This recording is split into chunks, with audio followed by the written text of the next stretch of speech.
In this video, we're going to take a look at the paintbrush. There's a lot of things that we can do with it. Of course, with the paintbrush, you can, oh goodness gracious, where is it? All right, so with the paintbrush, you can do real simple things like clicking and dragging and, making some fun things, all that kind of good stuff. You can apply different strokes to it. So you can change the shape of it. Sorry, we got to go back to basic if we're going to do that. So there's lots of different things that you can do you can see that better when it's thicker, when using the paintbrush. You of course also have what we call the brushes library. So if we go to this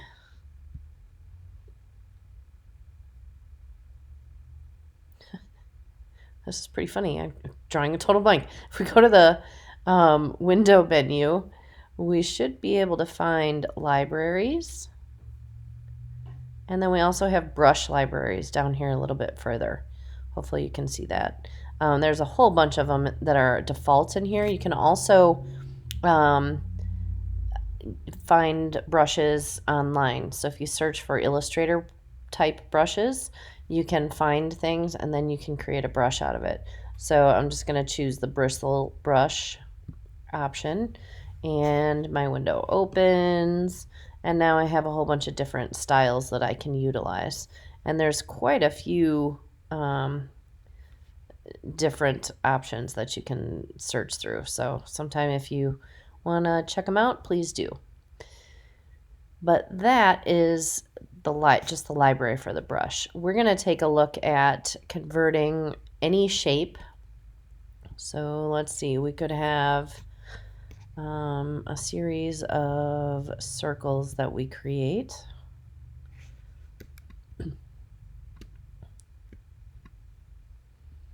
Right. So I've got these circles here. Let's say I want that to be a pattern.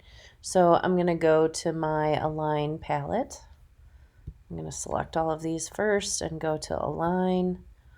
And I'm going to line them all up so that they're centered. And I'm going to align so that it's not to the artboard, but just to the selection so it stays within these items. And then I'm going to use that distribute spacing option. So now they're all perfectly lined apart. And I'm going to open my brushes palette. So I'm going to go brushes. And now that I've got this open, you can see there's other brushes that have been added. To make a brush, I'm just going to take these guys and drag them into the brushes palette. You can do an art brush, a scatter, a pattern. I'm going to choose a scatter brush to start and hit OK. There are so many things that you can change in here. I'm going to just completely randomize this. And the method here for colorization, I can do a hue shift, I think it is, and then hit OK. I'm going to deselect here. I'm going to grab my paintbrush, and I should see, yep, right there, I have a scatter brush that I've created. So let's see what happens when I click and drag with that. Apparently, I made some settings that were too big and things went a little crazy out there. So I can always go back in, double click on it, and let's see. I made my spacing way too big. How about if we do that? Let's see what happens. It looks like that changed the size of them a little bit. Let's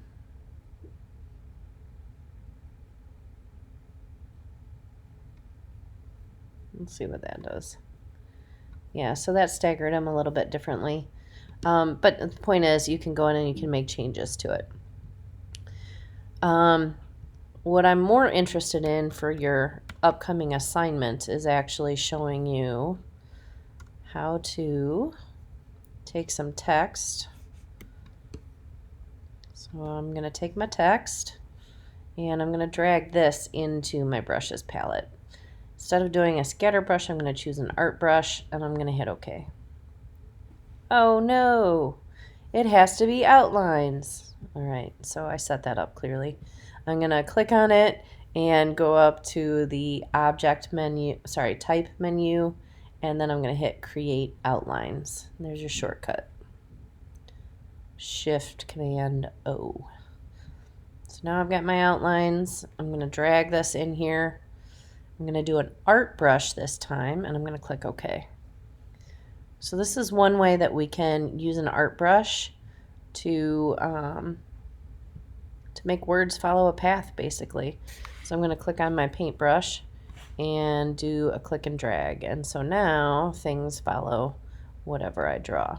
You can get some kind of wonky looking things here. So you want to be real careful with how long your text is and how much you actually, how much you actually curve it. You want to be able to read it. So that is converting text into a paintbrush.